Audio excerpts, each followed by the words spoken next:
Hi అండి. Welcome to Harni. నాకు time లేక నేను వాయిస్ ఓవర్ ఇవ్వలేదండి చాలా డేస్ నుంచి. ఈరోజు నాకు చాలా ఇష్టమైన ఉప్మా అయితే రెడీ చేసేస్తున్నాను. గోరుచిక్కుడుకాయ ఉప్మా అనమాట. చాలా ప్లేసెస్‌లో గోరుచిక్కుడుకాయ అని చెప్తారు. మా సైడ్ అయితే దీన్ని మొటిక్కాయలు అంటారనమాట. మొటిక్కాయల ఉప్మా అనమాట. చాలా బావుంటుందండి. టేస్ట్ వైస్ మాత్రం ఎక్కడా తగ్గదు.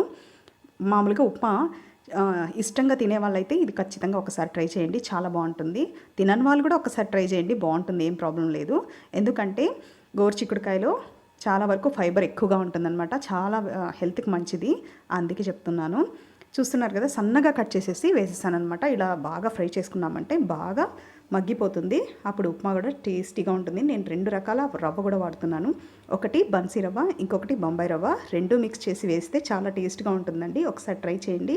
నచ్చితే గనక లైక్ చేయండి, షేర్ చేయండి, సబ్స్క్రైబ్ చేసుకోండి. ఇప్పుడు నేను శారీ బిజినెస్ కూడా స్టార్ట్ చేసేసాను. మీ సపోర్ట్ నాకు చాలా ఇంపార్టెంట్. అందరూ సపోర్ట్ చేస్తారనుకుంటున్నాను. Thank you. Thank you